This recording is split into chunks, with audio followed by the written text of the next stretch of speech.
প্রিয় দর্শকবৃন্দ, আসসালামু আলাইকুম।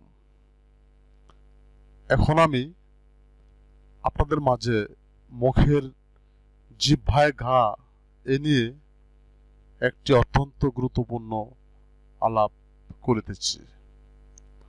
আশা করি দয়া করে ততক্ষণ আপনারা আমার সঙ্গে থাকবেন।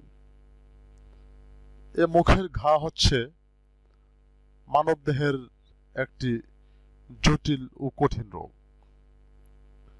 এ মুখের ঘা মানুষের যে কোনো বয়সে হতে পারে, তবে এই মুখের ঘা বা জিহ্বায় ঘা এ রোগটা বেশি দেখা দেয় 30 বয়সের পরে। এই মুখের ঘা একটি খুব যন্ত্রণাদায়ক একটি রোগ। মুখে ঘা হলে খাবার দাবার ঠিক মতো খাওয়া যায় না। তরিতরকারি একটুখানি জাল বেশি হলে মনে হয় মুখ যেন জ্বলে পুড়ে ছাই হয়ে যাচ্ছে। তখন রোগীগণ না পারে সইতে, না পারে কইতে।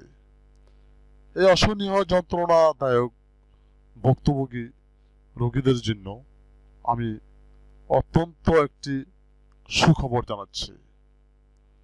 যাহারা এ রোগে দীর্ঘদিন যাবৎ আক্রান্ত, বিভিন্ন ওষুধ খাওয়ার পরেও উপকার পাননি, বড় বড় ডাক্তার কবিরাজ ফেল হয়ে গিয়েছে, আমি ওই সমস্ত ভাই বোনদের সবিনয় অনুরোধ করে বলছি, আমার নিজের হাতে তৈরি করা ঔষধ আপনাদের মুখে বা জিহ্বায় 3 থেকে 5 দিন লাগান। আমি আল্লাহর নাম নিয়ে বলছি, আল্লাহর কৃপায় আপনার মুখের ঘা অবশ্যই সেরে যাবে। এমন প্রমাণ অনেক আছে।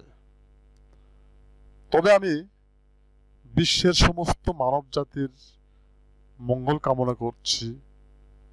আপনারা আমার সঙ্গে যোগাযোগ করুন এই নম্বরে 01813159 167।